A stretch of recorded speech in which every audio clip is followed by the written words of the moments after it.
ছটফট করছে, শেষ নিঃশ্বাসটা বের হয়ে যাচ্ছে মনে হয়।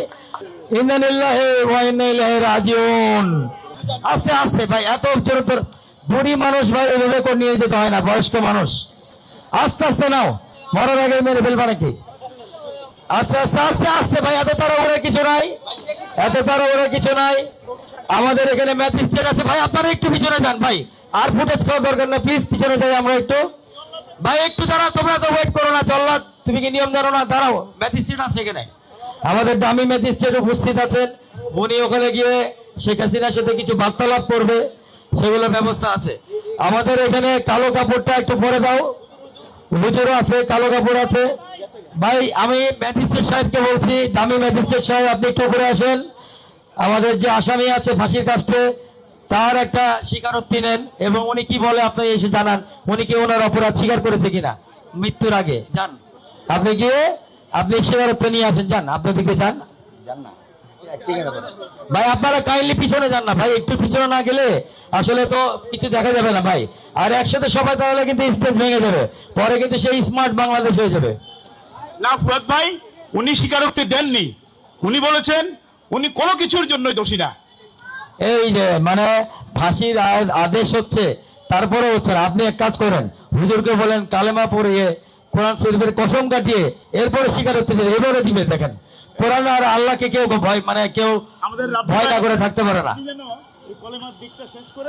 আপনি একটু কলেমা পড়েন আর স্বীকারোক্তি নেন ওনার কাছ থেকে, দেখেন উনি স্বীকার করে কিনা, আল্লাহকে ভয় করে কিনা। ভুল করেছেন আপনি, বলা তো স্বীকার করেছেন। আস্তাগফিরুল্লাহ কি জানা না? তাহলে আপনারা একটু বলে দেন যে আস্তাগফিরুল্লাহ। আমি তো ওনার হজে যাওয়ার ছবি দেখেছিলাম, উনি কাঁদতেছে, স্বীকার করতেছে, শেষ সময় অন্তিম সময় স্বীকার করতেছে। ওনার কি কোনো শেষ ইচ্ছা আছে ম্যাজিস্ট্রেট সাহেব, দামি ম্যাজিস্ট্রেট, ওনার কি কোনো শেষ ইচ্ছা আছে? আপনি কি জিজ্ঞেস করেছেন? এই কি বলেন, ইলিশ মাছ খাইতে চাইবে এখন? না ইলিশ মাছ কেন খাইতে যাবে ভাই, এটা তো ঠিক না। না না না না, এরকম হওয়ার কথা না। আপনারা একটু ভালো করে দেখেন। আচ্ছা ঠিক আছে, ওনাকে বলেন যে সব হবে আফটার ডেথ। আফটার ডেথ তোমার জন্য আরো অনেক কিছু রেডি আছে, যেটা আল্লাহ নিচে দিবে। আপনারা কালো কাপড়টা, ওনার মুখের কালো কাপড়টা জল্লাদের কাছে হ্যান্ড ওভার করার জন্য আমি অনুরোধ করব। কালো কাপড়টা তাকে পরে দেওয়া হোক। ভাই মোদির সাথে দেখা করার সুযোগ দেওয়া হোক, ওনার একমাত্র স্বামী হচ্ছে মোদি, মোদির সাথে দেখা করার সুযোগ দেওয়া হোক। এই মুহূর্তে আসলে সেই উপায় নাই, কারণ একদম ফাঁসির মানে কাছে আছে, ধরির খুব কাছে আছে। আবার দেখতে পাচ্ছি কালো কাপড় দিয়ে তার মুখ ঢেকে দেওয়া হচ্ছে। আমার নিজেরও খুব খারাপ লাগছে ব্যাপারটা আসলে। আস্তে আস্তে, তোমাদের এত তাড়াহুড়া কেন ভাই, বুঝলাম না। কাপড়টা বাঁধো, কালো কাপড়টা বাঁধো। উনি কলমা পড়েছে, আলহামদুলিল্লাহ। আল্লাহ আমাদের যা শাস্তি দিচ্ছি, আল্লাহ ওনাকে ক্ষমা করে দিক। জমটুপি পরানো হচ্ছে, আপনারা দেখছেন। খুবই আপনাদের যারা আওয়ামী লীগের লোকজন আছে, হয়তো খুব হৃদয় বিদারক লাগছে আপনাদের কাছে। এইভাবেই কিন্তু ফাঁসি দেওয়া হবে। আমি বাংলাদেশ সরকারকে একটা সাহস দিয়ে যাচ্ছি, আমরা মৌলিক বাংলা এবং জনসাধারণ মিলে, যে তারা যেন এইভাবে করেই ফাঁসিটা কার্যকর করে। এবং দেখছেন আস্তে আস্তে সেই ফাঁসির দড়িটা কিভাবে তার গলার মধ্যে ঢুকে যাচ্ছে, মাথার মধ্যে দিয়ে প্রবেশ করানো হচ্ছে এবং টাইট করে দেওয়া হচ্ছে। আর তোমাকে ছেড়ে দেওয়ার আগে এখান থেকে কিন্তু এই যে ম্যাজিস্ট্রেটের দিকে খেয়াল করো, এই যে এই রুমাল ম্যাজিস্ট্রেট যখন ফেলবে ঠিক সেই মুহূর্তে কিন্তু তোমাকে ছাড়তে হবে দড়িটা। ম্যাজিস্ট্রেট একটু সামনে যান, আমি একটু ঘড়িটা দেখি, আমার 1 মিনিটের মধ্যে আমি এই সাদা কাপড়টা ফেলে দেব, এরপর আপনারা ফাঁসিকে কার্যকর করবেন।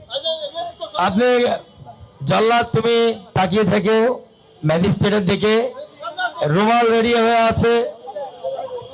সেই রুমাল আমি জানি আমার এই লাইভ মাইভ সবকিছু ইন্ডিয়াতে গিয়ে বহুত গালাগালি হবে, বহুত মানে আমার বাপ মা তুলে, বউ বাচ্চা তুলে দেওয়া হবে। কোনো সমস্যা নাই, তোমাদের ভুল ভাঙবে। তোমাদের নেত্রী আর কোনোদিন ফিরবে না, নেত্রী ক্ষমতাতেও ফিরবে না, কিছুতেই ফিরবে না। তোমরা ফিরে আসো, তোমরা বাংলাদেশে ফিরে আসো, তোমরা বাংলাদেশের ভালো মানুষের দিকে ফিরে আসো। রুমাল দেখলেন যে উঠে দেওয়া হলো এবং শেখ হাসিনাকে ছেড়ে দাও। শেখ হাসিনাকে ফাঁসি দেওয়া হলো এবং নড়ানড়ি করছে, ছটফট করছে, শেষ নিঃশ্বাস হয়তো বের হয়ে যাচ্ছে, ওই ছটফট করছে, শেষ নিঃশ্বাসটা বের হয়ে যাচ্ছে মনে হয়। লা ইলাহা ইল্লাল্লাহু মুহাম্মাদুর রাসূলুল্লাহ, ইন্না লিল্লাহি ওয়া ইন্না ইলাইহি রাজিউন।